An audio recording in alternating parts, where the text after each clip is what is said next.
प्राचीन मंत्र यंत्र विज्ञान। प्रत्येक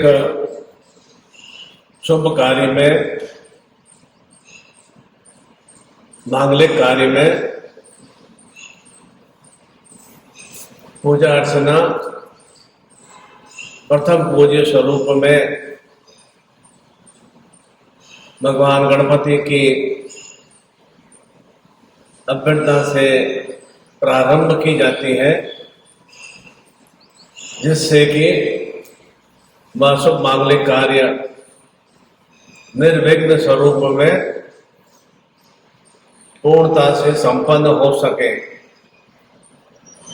गृह प्रवेश की क्रिया हो, नूतन कोई भी प्रतिष्ठान, व्यापारिक स्थल प्रारंभ करने का भाव चिंतन हो, घर में संतान मंडल संस्कार की क्रिया हो, या बच्चों को श्रेष्ठ शिक्षा के लिए विद्यालय में भेजना हो, घर में संतान का कोई वैवाहिक उत्सव प्रक्रिया हो, एंगेजमेंट की प्रक्रिया हो, अथवा जो भी पर्व उत्सव हम संपन्न करते हैं, कोई भी साधना पूजा भी करते हैं, तो प्रारंभ में भगवान गणपति की विधि अनुसार पूजा की जाती है। और ऐसे ही स्वभावों से युक्त भगवान श्री गणपति, जो कि विघ्नहर्ता स्वरूप में है, विनायक स्वरूप में है, और निरंतर वे सभी कार्यों में सिद्धता प्राप्ति में सहायक है। तो वैसा ही विशेष पर्व 27 अगस्त से, और श्रेष्ठता की बात यह है कि 27 अगस्त को बुधवार का दिवस है, भगवान गणपति का दिवस है, और प्रातः बेला में ही अमृत काल प्रारंभ हो जाएगा। और ऐसे गणपति दिवस पर 27 अगस्त पर गणेश चतुर्थी स्वरूप में भगवान गणपति का अवतरण पर्व हम प्रारंभ करते हैं। और मान्यता है कि 10 दिवस तक भगवान गणपति की अभ्यर्थना आराधना करने से पारिवारिक जीवन में निष्कंटकमय सुस्थितियों की प्राप्ति होती है, क्योंकि भगवान गणपति ने वेद व्यास जी द्वारा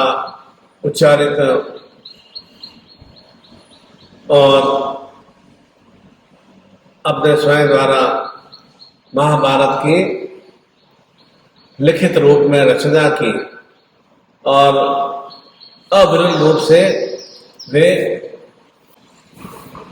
लिपिबद्ध करते रहे, और उनमें उन्हें 10 दिवस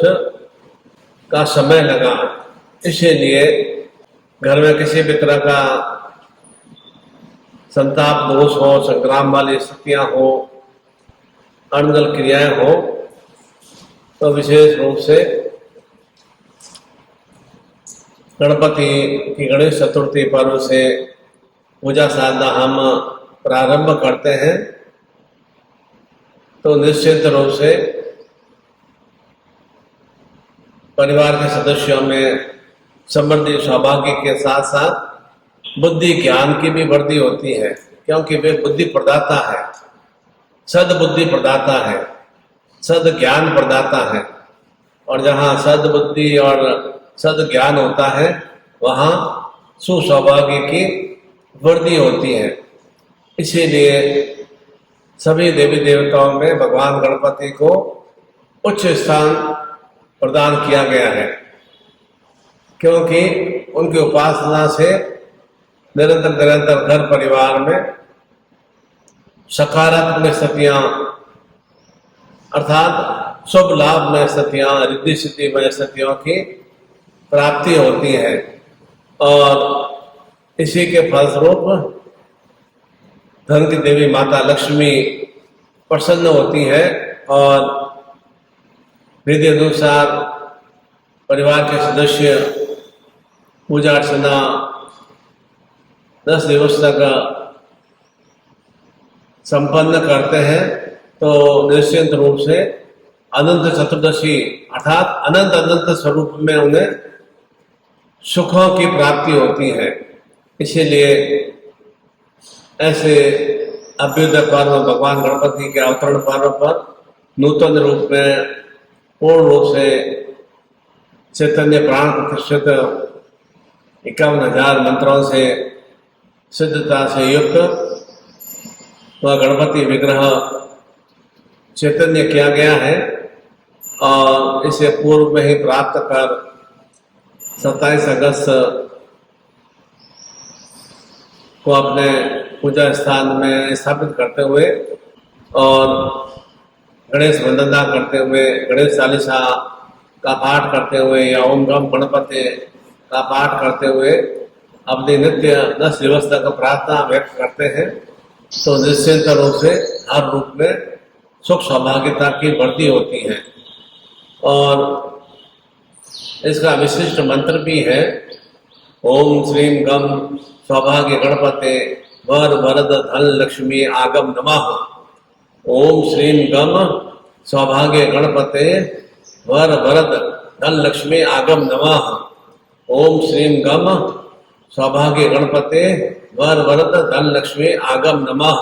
अर्थात हे भगवान श्री गणपति मेरे जीवन में निरंतर सौभाग्य की वृद्धि हो और निरंतर मुझे आशीर्वचन रूप में वर्ष रूप में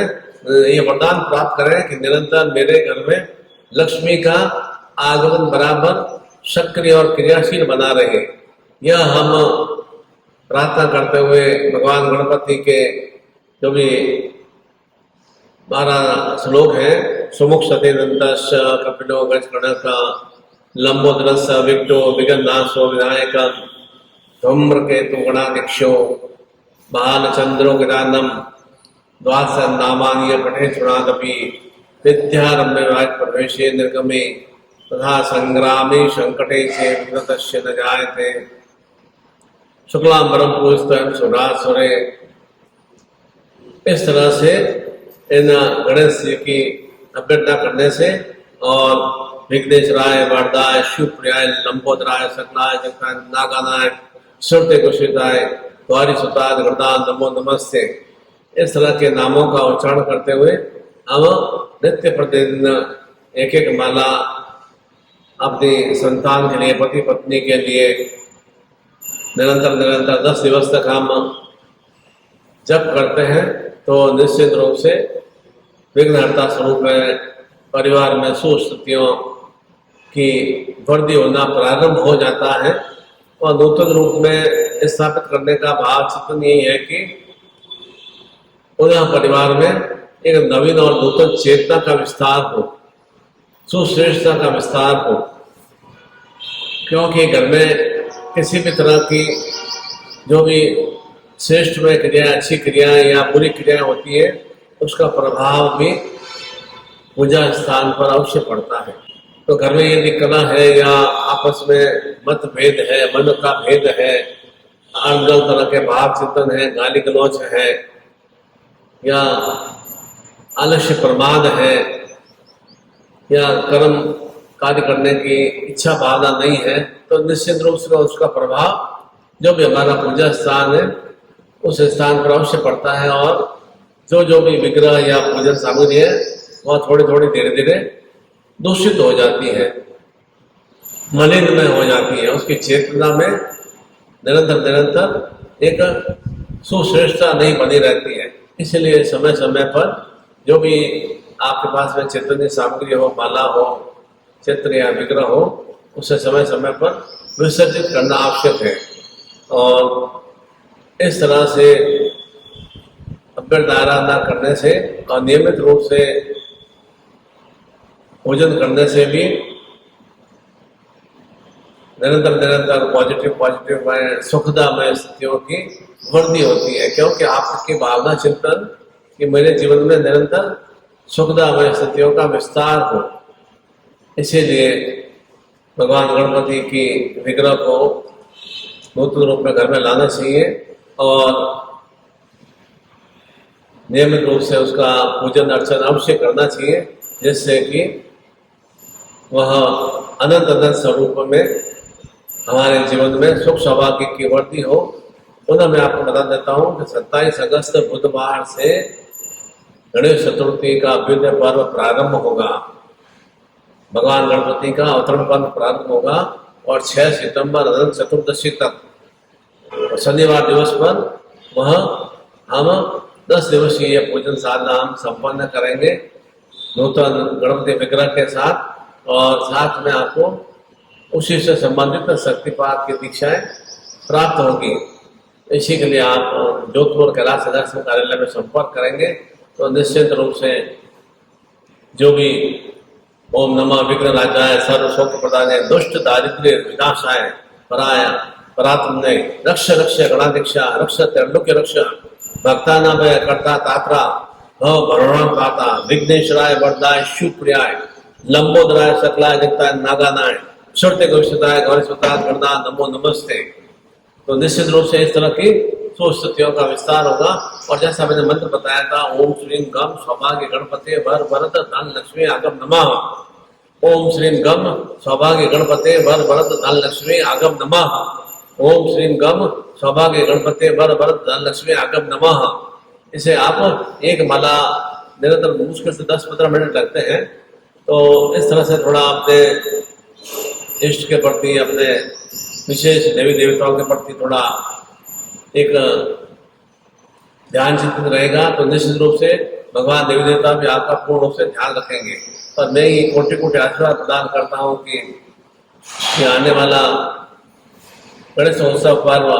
आपके जीवन में निरंतर अविरल रूप से उत्सव में जीवन में चेतनाओं की वृद्धि हो सके, ऐसा ही मैं आप सभी को